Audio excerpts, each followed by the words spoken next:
cutting that piece, you rest the right wrist at the edge of the table and lower your knife.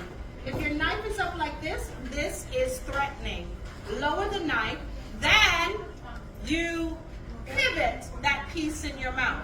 You do not release the knife and fork. I'm going to do that again. I cut, rest my right wrist, and the knife is always in your right regardless of you being a lefty. Always in your right. I rest my wrist, lower the knife, and pivot. Okay? Now, let's say I need to have something soft on my fork, like mashed potato.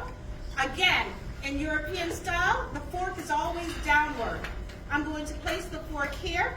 I'm going to scoop the mashed potato onto the back of the fork, rest my wrist, and pivot that mashed potato.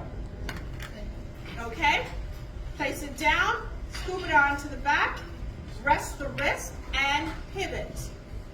Let's say I need to get some rice. There is a formal and an informal way to eat rice when dining in the European style. Again, the fork is downward. I'm going to pay attention to this.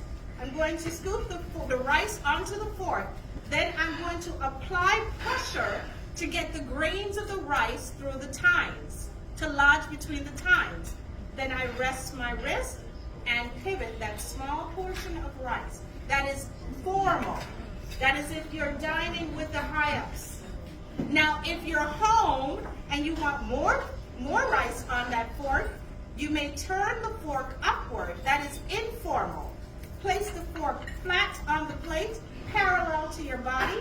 Place the knife between your body and the fork and push that rice onto your fork.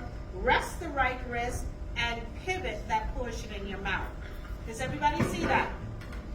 The pause position in European style is called an upside down V.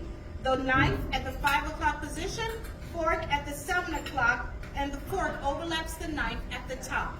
This is the pause position in European style. The finished position in European style is the knife accompanies the fork in the 5 o'clock position for downward in European, upward in American. This is the finished position in the European style, okay? Are you all ready to do that really quick so you can eat? All right, so put that salad